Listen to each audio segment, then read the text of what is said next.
Kumusta mahal na mga manonood? Maligayang pagdating sa Nagpakita na sa lupa ang kaharian ng Diyos. Ako si Joylyn.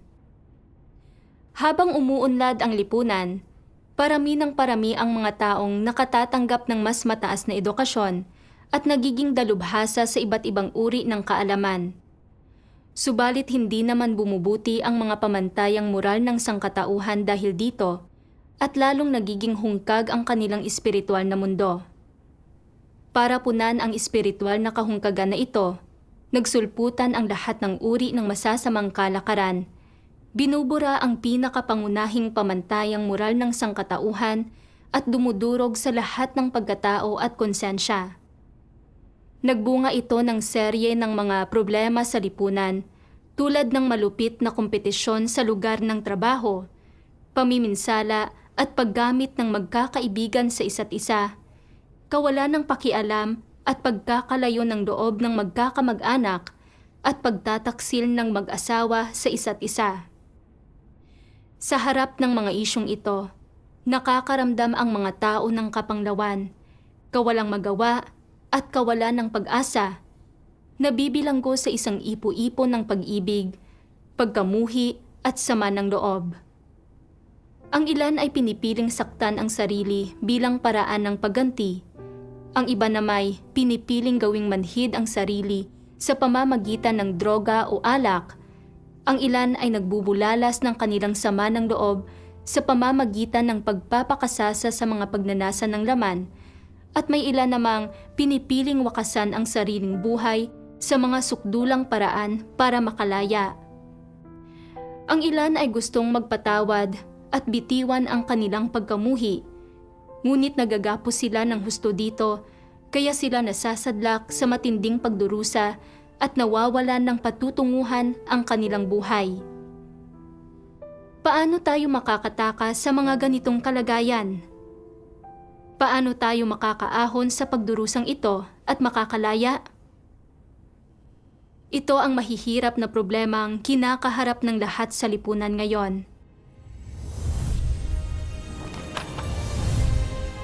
Sinabi ng Panginoong Hesus, "At inyong makikilala ang katotohanan, at ang katotohanay magpapalaya sa inyo." Mula sa mga salita ng Panginoon, makikita natin na ang pinakaugat kung bakit nabibilanggo ang mga tao sa lahat ng uri ng pagdurusa ay dahil nawala sa kanila ang panustos ng katotohanan mula sa Diyos. Sinasabi rin sa atin ng mga salita ng Panginoon na ang katotohanan lang ang makapagliligtas sa atin mula sa kasalanan at magbibigay daan sa ating makamit ang tunay na paglaya at kalayaan. Sa pamamagitan lang ng pagkakamit ng katotohanan, malulutas ng mga tao ang kanilang mga problema sa buhay. Hindi na sila mabibilanggo ng mga ito at magagapos ng pasakit. Magkakaroon ng direksyon at pag-asa sa buhay at hindi na mapupuno ang kanilang mga puso ng kapanglawan, kawalang magawa at kawalan ng pag-asa.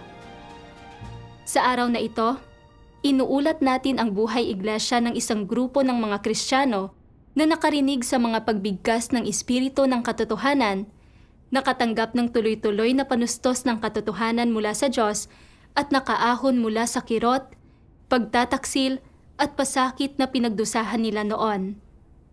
Nakamit nila ang tunay na paglaya at kalayaan at sinalubong ang isang bagong buhay, isang bagong paraan ng pamumuhay na tinutustusan ng katotohanan. At ngayon, narito na ang ating live na ulat. Buenos días, soy Víctor. Magandang umaga, ako si Victor. Narito kami sa ang Iglesia ng Makapangyarihang Diyos sa Madrid. Matatagpuan ang iglesia sa labas ng hangganan ng Madrid, napapaligiran ng kalikasan, kung saan malalanghap mo ang sariwang amoy ng mga halaman at mapapanood ang paglipad ng mga ibon. Ang mga kapatid mula sa iba't ibang panig ng Espanya, mula sa mga lugar tulad ng Madrid, Barcelona, Bilbao, Valladolid at Segovia, ay nagtipon dito ngayon para sa isang harapang pagtitipon upang ibahagi ang mga pagpapalang ipinagkaloob ng Diyos sa kanila. Samahan natin sila para maranasan ang paglaya at kalayaang ipinagkakaloob ng Diyos sa atin. Noong umaga ng Oktubre 12, nagsimulang magdatingan sa lugar ng pagtitipon ang mga Kristiyano mula sa ang Iglesia ng Makapangyarihang Diyos. Binati at niyakap nila ng may pagkagiliw ang isa't isa. Ipinapahayag ang pananabik at kagalakan sa kanilang mga puso. Hola, muy buenas tardes, hermanos y hermanas. Magandang hapon sa lahat.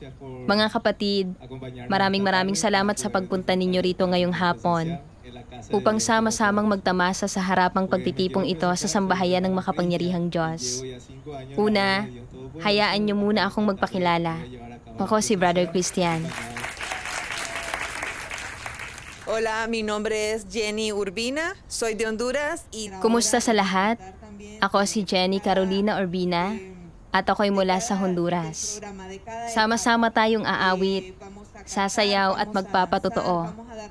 At muli, sama-sama nating kakainin at iinumin ang mga salita ng Diyos. Sana'y masiyahan ang lahat sa napakagandang sandaling ito sa harap ng Diyos. Salamat. Nagsimula ang mga Kristiyano sa pamamagitan ng pag-aalay ng isang sayaw bilang papuri sa Diyos. Nagpakita na ang kaharian ni Kristo.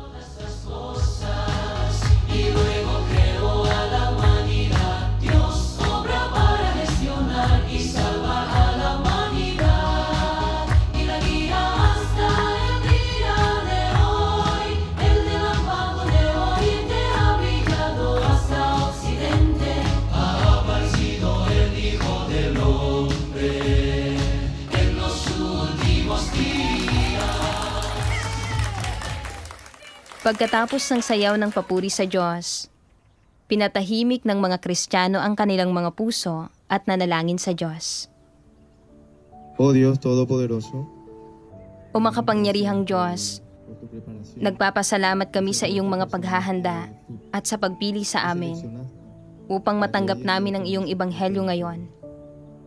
Panalangin kong gabayan mo ang pagtitipong ito upang mapatibay ang bawat isa mula rito ngayong araw. Amen. Entonces, Susunod, babasahan tayo ng live ni Brother Andres. Pwede ka bang pumarito sa entablado, brother? Aplauso de ánimo. Contemplando la aparición Mamasdan de ang Dios pagpapakita ng Diyos sa kanyang paghatol at pagkastigo. Subalit ang ordinaryong taong ito na nakatago sa gitna ng mga tao ang gumagawa ng bagong gawain upang iligtas tayo. Hindi siya nagbibigay sa atin ng anumang mga paliwanag, ni hindi rin niya sinasabi kung bakit siya naparito, kundi ginagawa lamang niya ang gawaing layo niyang gawin nang ayon sa kanyang plano at proseso. Ang kanyang mga salita at pagbigkas ay lalo pang nagiging mas madalas. Mula sa pag-aliw, panghihikayat, pagpapaalala, at pagbabala, hanggang sa pagsaway at pagdidisiplina. Mula sa tinig na banayad at maamo, hanggang sa mga salitang mahigpit at maharlika, lahat ng ito ay nagpaparamdam sa tao ng labis na awa at pagkatakot. Lahat ng kanyang sinasabi ay tumatama sa mga lihim na nakatago sa ating kaibuturan. Ang kanyang mga salita ay tumutusok sa ating mga puso, tumutusok sa ating mga espiritu, at iniiwan tayong puno ng matinding kahihiyan na halos hindi natin malaman kung saan tayo magtatago. Nagsisimula tayong magkaroon ng mga pagdududa kung talagang mahal tayo ng Diyos na nasa puso ng taong ito at kung ano talaga ang balak niyang gawin. Marahil ay maaari lamang tayong madala pa itaas matapos magtiis ng mga pagdurusang ito. Sa ating isipan, nagtutuos tayo. Mula sa Kanya, nagtatamasa tayo ng walang katapusang panustos ng tubig na buhay. At sa pamamagitan niya, ay namumuhay tayo ng isang buhay ng pagiging harap-harapan ng tao at Diyos. Ngunit nagpapasalamat lamang tayo sa biyaya ng Panginoong Hesus sa langit at hindi natin binigyang pansin kailanman ang damdamin ng ordinaryong taong ito na nagtataglay ng pagka-Diyos. Tulad ng dati, patuloy niyang ginagawa ang kanyang gawain na mapagkumbabang nakatago sa katawang tao na ipinapahayag ang tinig ng kanyang puso, na para bang hindi niya nadarama ang pagtanggi sa kanya ng sangkatauhan, na para bang walang hanggang pinatatawad ang kawalan ng hustong gulang at kamangmangan ng tao, at magpakailanmang mapagparaya sa walang galang na saloobin ng tao sa kanya. Nagbukas na siya ng isang bagong kapanahunan, ng isang bagong panahon, at nagpasimula ng isang bagong langit at lupa at bagong gawain. Naghatid siya sa atin ng pag-asa, at winakasan niya ang ating pamumuhay sa isang malabong kalagayan, at binigyang kakayahan niya ang ating buong pagkatao na ganap na mamasdan ang landas tungo sa kaligtasan. Nalupig na niya ang ating buong pagkatao at nakamit ang ating puso. Mula noong sandaling iyon, nagkamit ng kamalayan ang ating puso at tila muling nabuhay ang ating espiritu. Ang ordinaryo at hindi kapansin-pansin na taong ito, ang taong ito na namumuhay kasama natin at tinatanggihan natin sa loob ng napakahabang panahon, hindi ba't siya ang Panginoong Hesus na lagi nang nasa ating isipan, sa paggising man o sa panaginip, at ating inaasam-asam gabit araw? Siya nga, siya talaga. Siya ang ating Diyos. Siya ang katotohanan, ang daan, at ang buhay. Binigyan niya tayo ng kakayahang muling mabuhay at makita ang liwanag at pinatigil na ang ating puso sa paglalaboy-laboy. Nagbalik na tayo sa tahanan ng Diyos. Nagbalik na tayo sa harap ng kanyang luklukan. Kaharap natin siya, nasaksihan na natin ang kanyang mukha, at nakita na natin ang daan tungo sa hinaharap. Amen. Gloria a Dios. Pagkatapos basahin ang mga salita ng Diyos, nagsimulang malayang magbahagi ng kanilang pagkaunawa ang mga Kristiyano. En estas palabras podemos ver la Sa mga salita ng Diyos, makikita natin ang kanyang dakilang kababaang loob. Makapangyarihan ang Diyos, pero nagkatawang tao siya at nagpakumbaba para maging isang tao. Hindi lang isa, kundi 2 beses. Itong di kapansin-pansin at ordinaryong katawang tao ang siyang umakay sa atin sa landas ng kaligtasan. Para sa sangkatauhan, ang pinakamahirap gawin ay ang makilala ang Diyos na nagkatawang tao. Ang pagiging tao ng Diyos bilang isang ordinaryong tao ay kanyang karunungan. Dahil nakikilala ng mga tupa ng Diyos ang kanyang tinig, hindi mahalaga sa kanila ang kanyang panlabas na anyo. Nakikilala nila ang Diyos sa pamamagitan ng kanyang pagka-Diyos. At paano ba pangunahing ibinubunyag ang kanyang pagka-Diyos? Ibinubunyag ito sa pamamagitan ng kanyang mga salita at gawain. Dahil ang Diyos ang daan, ang katotohanan at ang buhay. Siya lang ang makapagpapahayag ng katotohanan at siya lang ang makakatapos sa gawain ng pagliligtas sa sangkatauhan. Ito ang dapat pagtuunan ng isang tunay na naghahanap sa katotohanan.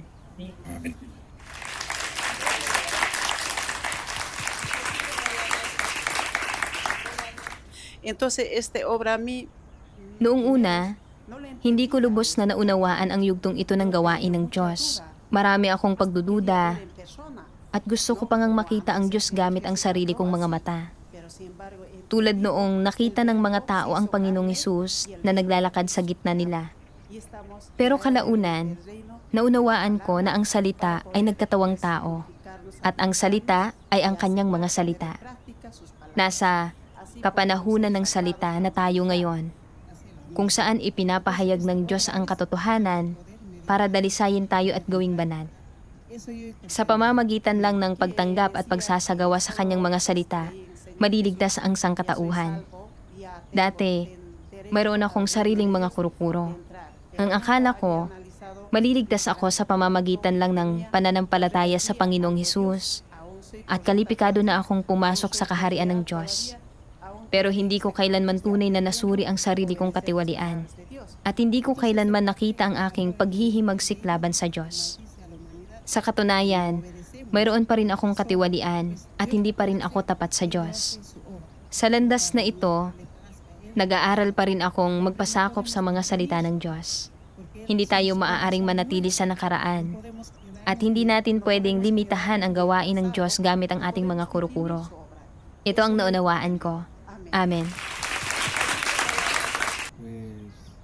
Oo. Sa tingin ko, napakahalaga ng paksang ito. Dahil isinisiwalat nito ang kahulugan ng pagpapakita ng Diyos, na ang ibig sabihin ay ang pagpapakita ng Diyos sa katawang tao. Nagbalik na ngayon ang Diyos na nagpapakita taglay ang ordinaryo at normal na pagkatao. Hindi ito umaayon sa mga kuro-kuro ng mga tao.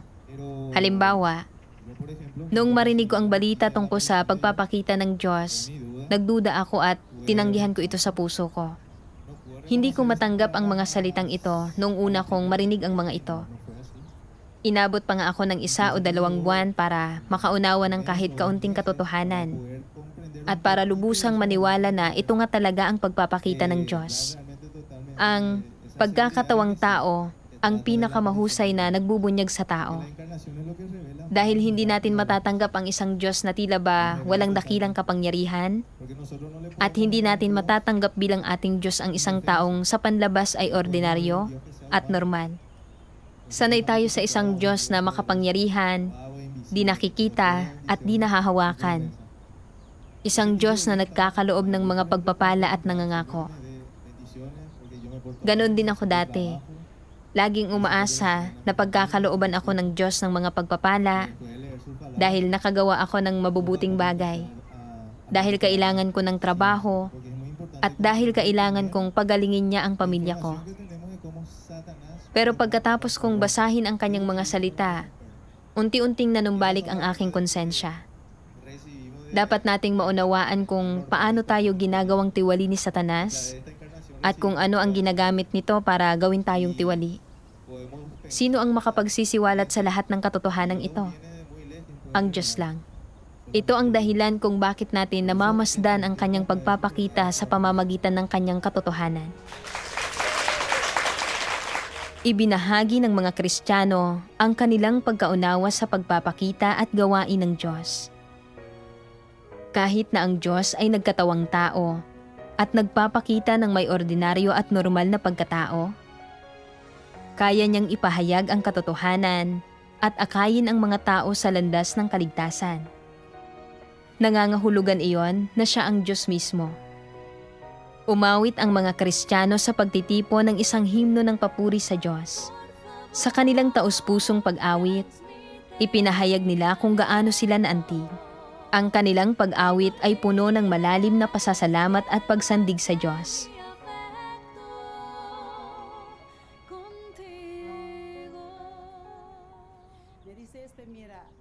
Mahigit 20 taon na ang nakalilipas, pinagdaanan ni Ellie ang isang masakit na diborsyo. Pinalaki niyang mag-isa ang 7 anak, habang dumaranas ng mahabang panahon ng kapanglawan at pasakit, at ang kanyang puso ay napuno ng sama ng loob sa kanyang dating asawa. Bagamat nagtiyaga siya sa pagbabasa ng Biblia, pagdalo sa mga pagtitipon, at pakikinig sa mga sermon sa loob ng maraming taon, lalo lang tumindi ang kanyang sama ng loob habang lalong humihirap ang kanyang buhay. Nang manalasa ang pandemya noong 2020, na-lockdown si Ellie at hindi makapunta sa simbahan. Kalaunan, natagpuan niya at ng isang kaibigan ang Iglesia ng Makapangyarihang Diyos sa internet at sinimulang kainin at inumin ang mga salitang ipinahayag ng makapangyarihang Diyos. Hindi ko ito maunawaan nung una.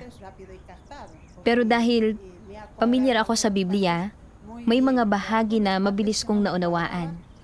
Gayunpaman, may mga bagay rin na nahirapan akong maaro, lalo na yung mga bahagi tungkol sa mga tiwaling disposisyon. Sa lahat ng simbahang napuntahan ko, wala pa akong narinig na sino mang nagsalita tungkol sa mga tiwaling disposisyon. Hindi ito kailanman binanggit ng mga pastor. Pero nang mabasa ko ang mga salita ng makapangyarihang Diyos, nalaman kong marami itong sinasabi tungkol sa katiwalian ng tao. Naisip ko, paano to naging posible? Habang patuloy niyang kinakain at iniinom ang mga salita ng Diyos, sinimulang pagnilaya ni Eli ang kanyang sarili ayon sa mga salita ng Diyos. At unti-unting nakilala ang sarili niyang tiwaling disposisyon. Isang araw, sinimulan kong pagnilayan ang aking sarili. Isa akong diborsyada at puno ako ng pagkamuhi sa dati kong asawa. Madalas akong hindi makatulog dahil dito. Mayroon akong 7 anak. Malaking pamilya ito. At ang pakiramdam ko ay ginamit ako at sinaktan. Nagsimula ng panibagong pamilya ang dati kong asawa at puno ako ng sama ng loob sa kanya. Sinabi ko sa kanya, "Kamumuhian kita habang buhay." Pero nang mabasa ko ang mga salita ng makapangyarihang Diyos na naglalantad sa mga tiwaling disposisyon ng mga tao, nalaman kong mali ako sa bagay na to. Babasahin ko ang sipi ng mga salita ng Diyos na medyo nagpabago sa tiwali kong disposisyon. Sabi ng makapangyarihang Diyos, anuman ang mga pangyayari, kung nagkakaroon ka ng mga tiwaling kaisipan at ideya at nagbubunyag ng isang tiwaling disposisyon, hindi ito isang maliit na bagay lang. Kung hindi mo hahanapin ang katotohanan para lutasin ang iyong katiwalian, wala nang paraan para malinis ito. Gayunpaman, kung magagawa mong makatwirang hanapin ang katotohanan at tukuyin ang pinakaugat ng pagbubunyag mo ng katiwalian gamit ang mga salita ng Diyos, magiging madali para sa iyo na lutasin ang suliranin ng iyong mga tiwaling disposisyon. Kapag mas bumabalik ka sa kaibuturan ng iyong espiritu para maghintay at maghanap, mas magiging madali para sa iyo na matagpuan ang mga nauugnay na salita ng Diyos para matukoy ang diwa ng suliranin. Sa ganitong paraan, mababawasan ang pagbubunyag ng iyong katiwalian, magagawa mong magpasakop sa Diyos, hindi ka na magsasalita o kikilos batay sa mga kuro-kuro at imahinasyon, at ang pagkatao mo ay higit na mas magiging normal. Yaong mga tunay na naniniwala sa Diyos ay kayang tanggapin ang katotohanan, handa silang magsikap para dito, at nasisiyahan silang isabuhay ang normal na wangis ng tao. Nangangailangan ito ng pagsisikap sa katotohanan, malimit na pagbabasa ng mga salita ng Diyos, at mas higit pang pagbabasa ng kanyang mga salita na nagpapahintulot sa mga itong tumimo sa iyong puso at makamit ang pagkaunawa sa katotohanan. Dapat ay palaging tahimik ang puso mo, at kapag may nangyari sa iyo, hindi ka dapat magpadalos-dalos, magkaroon ng pagkiling at maging matigas ang ulo, radikal, artipisyal, o peke, at dapat magawa mong kumilos ng may katwiran. Ito ang tamang pagpapamalas ng normal na pagkatao. Mula sa mga salita ng Diyos, sa wakas ay naunawaan ni Eli na ang kanyang sama ng loob sa dati niyang asawa at ang kanyang pagdurusa ay sanhi pala ng kanyang tiwaling disposisyon. Nagsimulang higit na magbasa si Eli ng mga salita ng Diyos, nakatuon sa pagkilala sa kanyang tiwaling disposisyon at paglutas sa kanyang mga problema, at hinangad na isabuhay ang normal na wangis ng tao. Sa wakas, binitawan niya ang kanyang sama ng loob at nakaramdam ng paglaya at kalayaan ang kanyang puso. Pagkatapos magnilay, natuto akong patawarin ang dati kong asawa at pinatawad din niya ako. Ngayon, maayos ang aming pagsasama. Ang lahat ng ito ay bunga ng gabay ng mga salita ng Diyos. Nagpapasalamat ako sa Diyos. Kung hindi dahil sa mga salita ng Diyos, hindi talaga ako magbabago. Maraming taon akong nagbasa ng Biblia, pero hindi nito kailanman nalutas ang mga problema ko. Unti-unti, nakilala ko ang pagkamakasarili, pride, at kapalaluan sa loob ko, pati na rin ang pagkamuhi. Dahil lang sa mga salita ng Diyos, kaya nagsimulang magbago ng kaunti ang lahat ng ito. Tinulungan ako ng Diyos na maunawaan, pagnilayan, at makilala ang katotohanan ng aking katiwalian.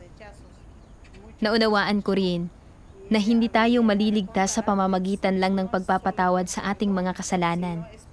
Dapat nating maunawaan ang katotohanan, isagawa ang mga salita ng Diyos, at mapadalisay sa ating mga tiwaling disposisyon upang masang-ayunan ng Diyos, at sa huli ay makapasok sa kaharian ng langit. Amen.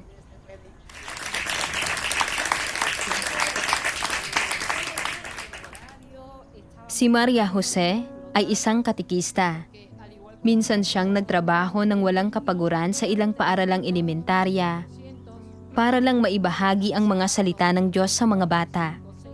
Ito ang pinagmumula ng kanyang kaligayahan at naniniwala siyang ito ang atas ng Panginoon. Ngunit nasira ang kanyang kalusugan dahil sa matagal na sobrang pagtatrabaho, kaya napilitan siyang magretiro ng maaga. Labis niya itong ikinalungkot. Naramdaman niyang inabandona siya ng Diyos at naging hungkag ang kanyang kalooban.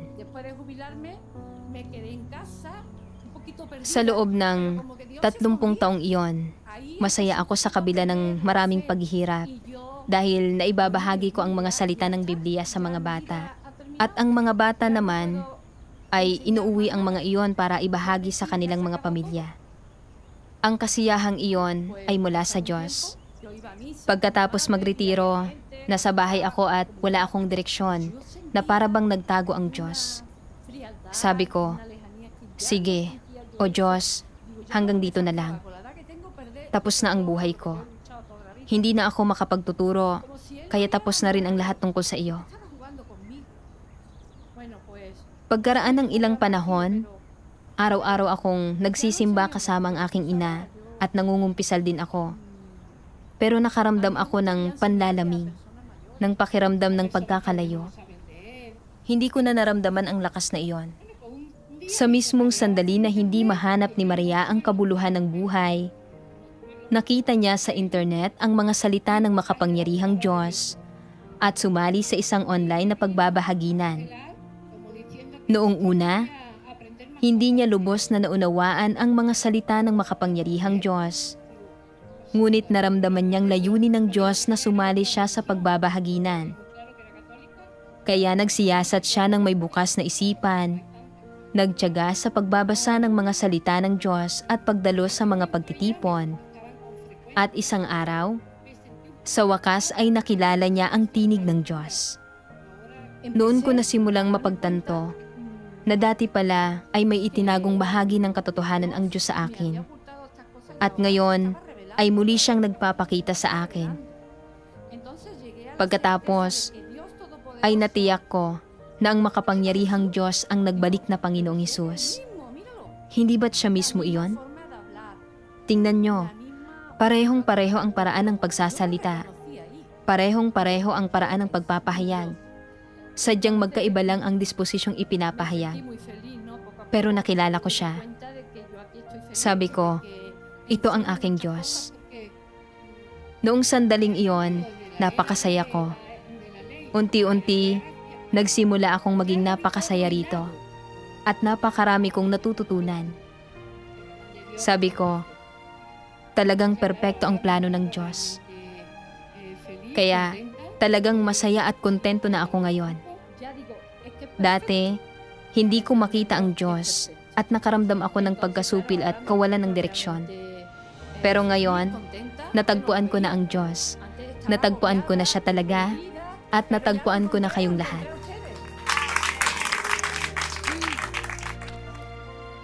Dahil si Maria ay may mapagpakumbaba at naghahanap na puso, sa huli ay nakilala niya ang tinig ng Diyos at sinalubong ang pagbabalik ng Panginoon. Ngayon, tinatamasa niya ang kapayapaan at kagalakan ng presensya ng Diyos. Ibinahagi rin ni Christian ang kanyang karanasan. Noong panahong tinanggap ko ang gawain ng makapangyarihang Diyos, nababalot sa ganap na kadiliman ang buhay ko. Bago iyon, mayroon akong buong pamilya. Mayroon akong 2 anak at asawa. Umiikot lang sa trabaho ang buong mundo ko, sa pagbibigay sa aking mga anak ng lahat ng kailangan nila at sa pag-aalaga ng mabuti sa aking asawa. Iyon ang mundo ko. Ang ibigay sa kanila ang lahat ng kailangan nila at iyon ang buhay na hinangad at ginusto ko. Nagtatrabaho ako ng halos 14 hanggang 15 oras sa isang araw at linggo lang ang pahinga ko. Wala na akong natitirang lakas para gugulin sa aking mga anak at asawa. At kaya, ipinamuhay ko ang ganitong buhay, araw-araw. Pero sa paglipas ng panahon, nagsimulang magkaroon ng mga problema sa pagitan namin ng aking asawa. Kalaunan, nabalitaan ko na talagang pinagtaksilan niya ako. Pero ayaw ko itong paniwalaan. Kaya nagsimula akong mabuhay sa pagkabalisa. Ibig sabihin, hindi ko na siya mapagkatiwalaan pa.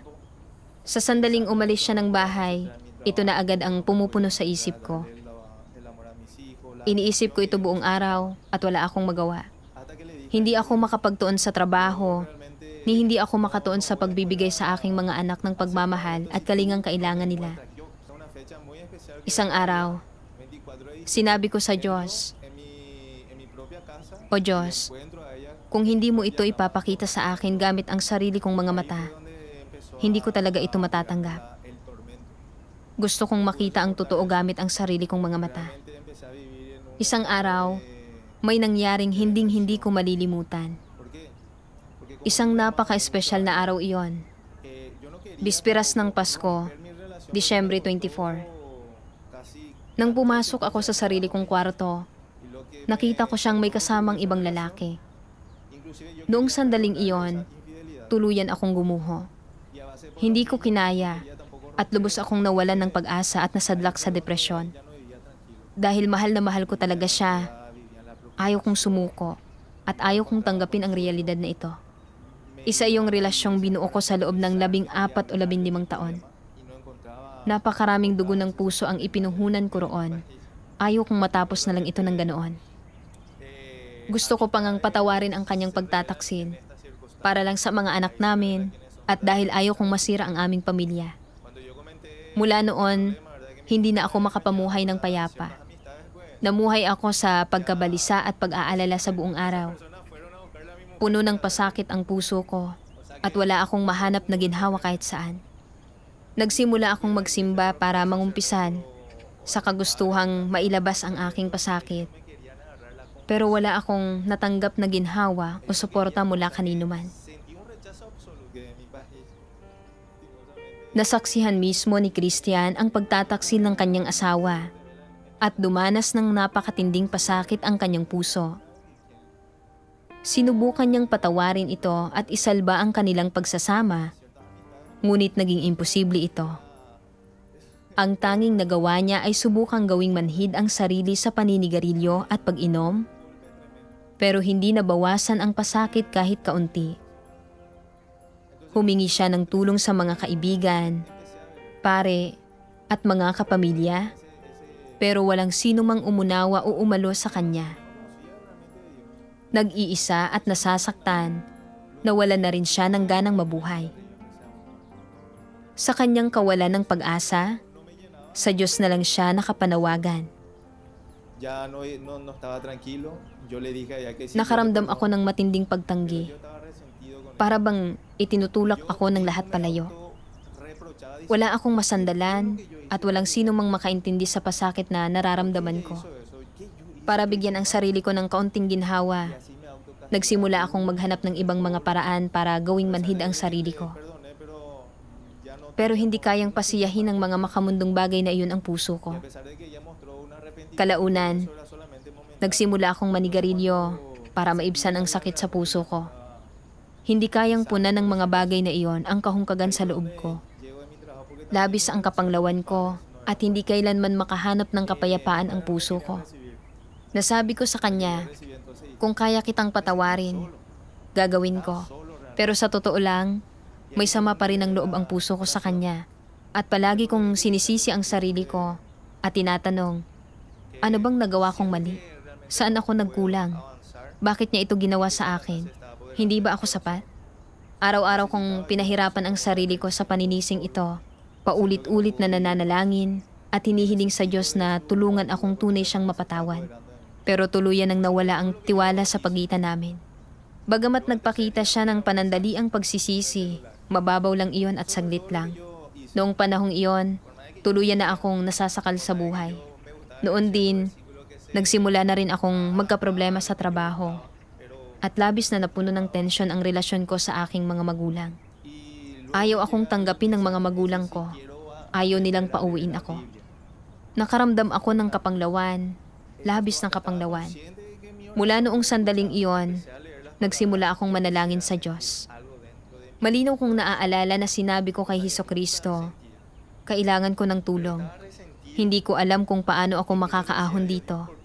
Sobra akong nag-iisa at pakiramdam ko hindi ko na kayang mabuhay pa.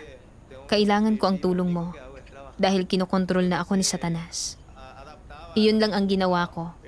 Sa ikatlong araw, nakatanggap ako ng mensahe sa telepono ko na nagsasabing, gusto mo bang pag-aralan ang mga salita ng Diyos? Para itong isang sinag ng liwanag. Natanto kong dininig ang panalangin ko. Kalaunan, ay nalaman niyang resulta pala ito ng kataas-taasang kapangyarihan at mga pagsasaayos ng makapangyarihang Diyos. Nagsimulang dumalo si Christian sa mga online na pagbabahaginan para pag-aralan ang mga salita ng makapangyarihang Diyos. Unti-unti siyang nakaunawa ng ilang katotohanan at sa wakas ay sumilay ang pag-asa sa kanyang buhay na puno ng pasakit. Nang magsimula akong makaunawa ng kaunting katotohanan, nalaman kong mayroon pa rin akong sama ng loob sa ina ng mga anak ko. May pagkamuhi ako sa kanya at pinapahirapan pa rin ito ang puso ko. Kaya ikinuwento ko sa isang sister sa iglesia ang lahat ng problema ko at ipinadala niya sa akin ang mga salita ng Diyos. Sinimulan kong basahin ang mga ito ng taimtim at ang mga salita ng Diyos ang nagbigay liwanag sa akin. Matapos maunawaan ang mga katotohanan ito, binitawan ko ang sama ng loob ko sa Kanya at tunay akong nakahanap ng kapahingahan mula sa dagat ng pasakit na iyon. Sa puntong iyon, sa wakas ay nagkaroon ako ng lakas na sabihin sa Kanya, pinapatawad na kita. Hindi na ako nakaramdam ng sama ng loob. At sa wakas, ay nabitawan ko ang mabigat na pasani na matagal nang nakadagan sa dibdib ko. Sinasabi ng mga salita ng makapangyarihang Diyos, ang ika-6 ay ang pagkawasak ng katawan at isip. Aling bahagi ng tao ang winawasak ni Satanas? Winawasak ni Satanas ang iyong isip, inaalisan ka ng kakayahang tumutol, na nangangahulugan na ang iyong puso ay dahan-dahang bumabaling kay Satanas nang hindi mo sinasadya. Ikinikintal nito ang mga bagay na ito sa iyo araw-araw at ginagamit ang mga ideya at mga kulturang ito upang impluensyahan at linangin ka araw-araw. Unti-unting sinisira ang kalooban mo upang huwag mo nang gustuhing maging isang mabuting tao, upang huwag mo nang naising manindigan para sa tinatawag mong katarungan. Hindi mo namamalayan, wala ka ng taglay na pagpupursiging lumangoy laban sa agos. Sa halip, ay magpapatianod na lang dito. Ang pagkawasak ay nangangahulugan na labis na pinapahirapan ni Satanas ang mga tao, kaya nagiging mga anino na lamang sila ng kanilang sarili, hindi na tao. Dito sinasamantala ni Satanas ang pagkakataon para lamunin sila. Bawat isa sa mga pandarayan na ito na ginagamit ni Satanas upang gawing tiwali ang tao ay nagdudulot sa tao na mawalan ng kapangyarihan na lumaban. Alinman sa mga ito ay nakamamatay sa mga tao. Sa madaling salita, anuman ang ginagawa ni Satanas at anuman ang panlalansi na ginagamit nito ay makakapagsanhing maging immoral ka, makakapagdala sa iyo sa ilalim ng kontrol ni Satanas, at makakapagpalubog sa iyo sa isang kumunoy ng kasamaan at kasalanan. Ito ang mga pandaraya na ginagamit ni Satanas upang gawing tiwali ang tao. Pagkabasa ng mga salitang ito, lubusan akong nayanig, at kasabay nito, biglang nagkaroon ng kaliwanagan ang isip ko. Ipinapaliwanag ng mga ito kung paano idinudulot ni Satanas na malugmok ang mga tao sa lubusang kabulukan. Ang una nitong ginagawa ay sirain ang iyong isipan at atakihin ang iyong konsensya na nagiging sanhi para magkasala ka ng hindi voluntaryo. Pagkatapos, magsisimula kang magtamasa ng mga kasiyahan ng kasalanan. Noon ko naunawaan kung bakit ginawa ng asawa ko ang ginawa niya at naunawaan ko ang ugat ng problema. Lahat ng iyon ay idinulot ng pagtitiwali ni Satanas. Mula noon, habang patuloy akong nakikinig sa mas marami pang salita ng Diyos, naramdaman kong tila may puwersa ng buhay na muling nagising sa puso ko. Sa buong buhay ko, hindi ko pa kailanman nadama ang pagiging labis na positibo at buhay na buhay tulad ng nadama ko noon. Nang ganoon-ganoon lang, pagkalipas ng 15 araw, itinigil ko ang pag-inom ng alak. At 15 araw pagkatapos niyon, itinigil ko ang paninigarilyo. Pagkatapos, nagsimula akong tumuon sa mga salita ng Diyos. Patuloy na nagbabasa ng mga salita ng Diyos at nanunood ng mga video. Dahil naunawaan ko ang katotohanan at nanabik akong makilala siya ng mas malalim. Ako mismo ay hindi naintindihan kung ano ang nagbago sa loob ng puso ko. Pakiramdam ko ay buhay na buhay akong muli. Wala pa akong naranasang ganito sa buong buhay ko. Mula sa mga salita ng Diyos, naunawaan ni Christian na ang lahat ng pagdurusa ng tao ay kagagawa ni Satanas.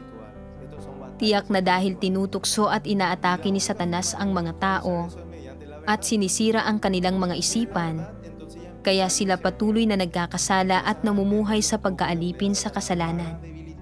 Pagkatapos, ay nagbasa pa ako ng ilan pang salita ng makapangyarihang Diyos. At naunawaan ko kung paano mapagtatagumpayan ang mga pang-aatake ni Satanas. Ito ay espiritual na pakikipagbaka. At ang tanging paraan para magapi ito ay ang masangkapan ng katotohanan. Kapag taglay mo ang katotohanan, mayroon kang pagkilatis. At makikilatis mo ang mga pakana ni Satanas para tuksuhin at atakihin ka. Halimbawa, nakatulong din ito sa akin na maunawaan kung ano ang nangyari kay Job. Si Job ay isang mabait at matuwid na tao. Subalit dinanas niya ang mga kasawiang ito. Nawala sa kanya ang lahat ng kanyang ari-arian, at namatay ang lahat ng kanyang anak. Walang natira sa kanya, at ang kanyang katawan ay nabalot ng masasakit na pigsa. Isipin niyo ang lahat ng kanyang naranasan.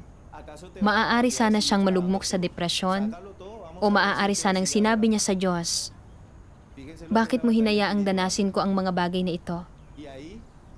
Inutusan pa nga siya ng kanyang asawa na mamatay at huwag nang sumamba sa Diyos. Subalit, kung titingnan mula sa perspektiba ng tao, si Job ay isang taong matuwid at hindi niya dapat dinanas ang mga bagay na iyon. Iisipin mo na talagang hindi makatarungan ang dinanas ni Job. Pero napakalinaw kay Job na ang lahat ng ito ay mula sa Diyos. Kahit na hindi niya alam na si Satanas ay humarap sa Diyos para akusahan siya. Sinabi ni Satanas sa Diyos, "Sinasamba ka niya dahil pinagpala mo siya, pinasagana ang gawa ng kanyang mga kamay, at pinayaman siya. Pero sasambahin ka pa ba niya kung kukunin mo ang lahat? Kunin mo ang lahat ng mayroon siya, at tingnan natin kung magpapatuloy pa rin siya sa pagsamba sa iyo." Tandaan ninyo, mayroong isang espiritual na pakikipagbaka dito. Pagkatapos, nagbigay si Job ng isang makapangyarihang patotoo. Sa huli, nagtagumpay si Job laban kay Satanas at naging isang malayang tao na namumuhay ng lubusan sa katotohanan. Kaya nga nakasulat sa mga banal na kasulatan, "At inyong makikilala ang katotohanan, at ang katotohanan ay magpapalaya sa inyo." Pinapalaya ng katotohanan ang mga tao mula sa pang-aapi, depresyon, at pasakit, at pinalalaya sila mula sa lahat ng bagay na tunay na tumutukso sa kanilang magkasala at labanan ang Diyos. Pagmamataas, mga kasinungalingan, panlilinlang, pagpapaimbabaw, pagkamakasarili, at iba pa. Nang ganoon-ganoon lang, nagsimula kong maunawaan ang mga katotohanan ito ng unti-unti, at naunawaan kong Ang katotohanan ang siyang nagbigay sustansya sa aking puso. Hinding-hindi ko na gustong iwan siyang muli. Mula sa karanasan ni Job, naunawaan ni Christian na sa likod ng lahat ng nangyayari sa isang tao, mayroong isang espiritual na pakikipagbaka. Aatakihin ni Satanas ang mga tao para ilayo sila sa Diyos, labanan nila ang Diyos, at mamuhay sila sa kasalanan. Sa pamamagitan lang ng pagsasangkap at pagkakamit ng katotohanan ka, magkakaroon ng kapangyarihang pagtagumpayan ang kasalanan at talunin si Satanas, at saka ka lang makakalaya mula sa gapos ni Satanas. Noong panahong iyon, naunawaan ko kung gaano kakapakipakinabang ang katotohanan para sa sangkatauhan. Matutulungan nito ang mga tao na mapagtagumpayan ang mga paghihirap. Napakataas ng bilang ng mga nagdidiborsyo ngayon. At dumarami ng dumarami ang mga panlilinlang, kasinungalingan, at pagpapaimbabaw sa mundo. Sa katunayan, lahat ng ito ay kagagawa ni Satanas. Ang katotohanan ay ang salita ng Diyos, at maituturo sa iyo ng salita ng Diyos ang tamang landas ng pagsasagawa, na magbibigay daan sa iyong mapagtagumpayan ang mga bagay na ito para hindi ka na muling madapa. Ang katotohanan ang kapangyarihang kayang mapagtagumpayan ang lahat ng ito. Ngayon, sa pinakamababa, kukondinahin ako ng aking konsensya sa anumang bagay na maaaring sumalungat sa disposisyon ng Diyos. Nauunawaan ko na rin kung bakit kinailangan kong danasin ang mga paghihirap na ito. Tunay kong nauunawaan na mga pagpapala ang mga iyon, isang landas na inihanda ng Diyos para sa akin, at wala akong nararamdamang sama ng loob. Sa kabaligtaran, nagpapasalamat ako sa Diyos sa pagbibigay liwanag sa akin sa ganitong paraan. Ngayon, hinirang ako ng Diyos para ibahagi ang karanasan ko rito. Ito ang pagliligtas at pagtataas ng Diyos sa akin. Amen.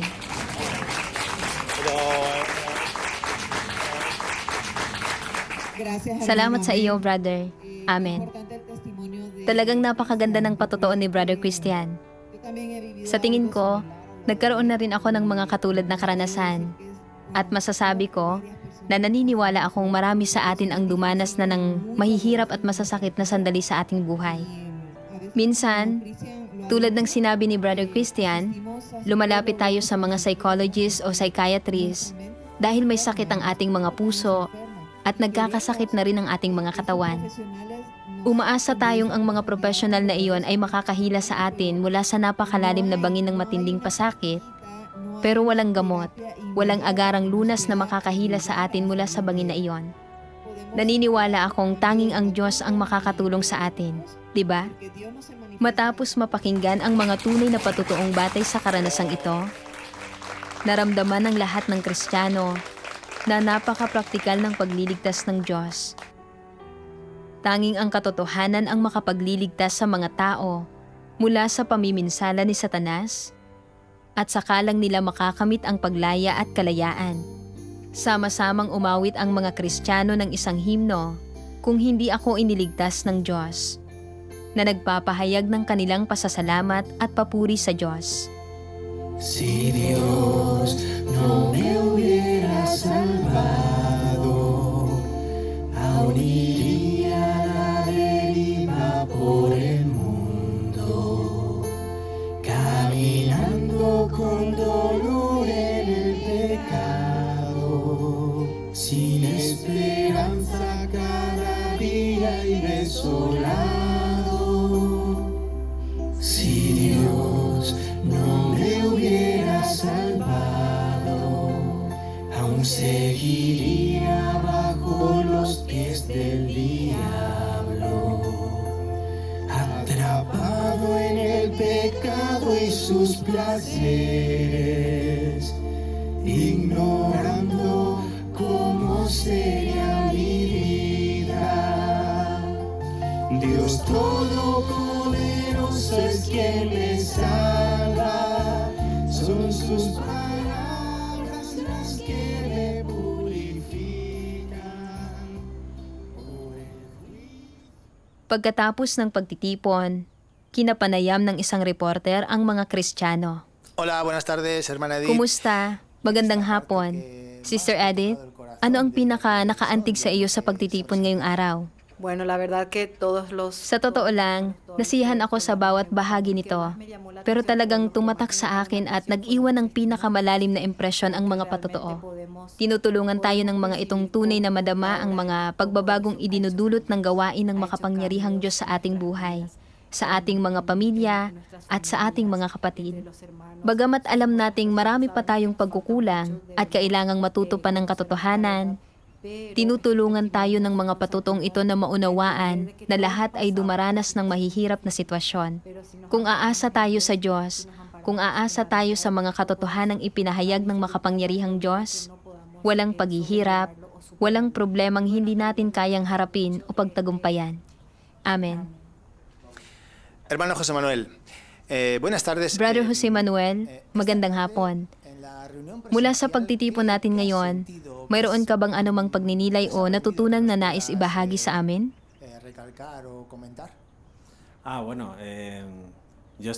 Talagang napakasaya ko na narito ako ngayon. Sa totoo lang, ang pinakagusto ko ay ang makipagbahaginan sa aking mga kapatid na pinapalakas ang loob ng isa't isa at sama-samang kumakain, umiinom, at nagbabahagi ng mga salita ng Diyos. Para sa akin, bawat pagtitipon ay parang isang dosis ng mahusay na gamot na tumutulong sa aking manindigan, umusad at lumago. Minsan na akong tuluyang naligaw ng landas. Kung hindi ako inakay ng makapangyarihang Diyos sa kanyang iglesia, hindi ko talaga alam kung ano ang kahihinatnan ko. Noong panahong iyon, umabot sa pinakamasahol na punto ang buhay ko. Nauunawaan kong layunin ng Diyos na alisin ang aking bulok at tiwaling disposisyon at hayaan akong makamit ang katotohanan at mabago para maging isang bagong tao. Ang mga Kristiyano mula sa ang Iglesia ng Makapangyarihang Diyos sa Espanya ay nagkamit ng ilang katotohanan mula sa tuloy-tuloy na pagdidilig at panustos ng mga salita ng Diyos. Nakamit nila ang pinakamakapangyarihang sandata para magtagumpay laban kay Satanas at natagpuan ang landas tungo sa kalayaan mula sa gapos at mga pagpapahirap ni Satanas. Lumalago sila sa pananalig at lakas. Ang kanilang puso ay payapa, maliwanag, malaya at napalaya, at namumuhay sila sa liwanag. Salamat sa panonood. Manatiling nakatutok sa Ang Bagong Kapanahunan at subaybayan ang masagana at makulay na buhay iglesia na isinasabuhay ng mga Kristiyano. Hanggang sa muli.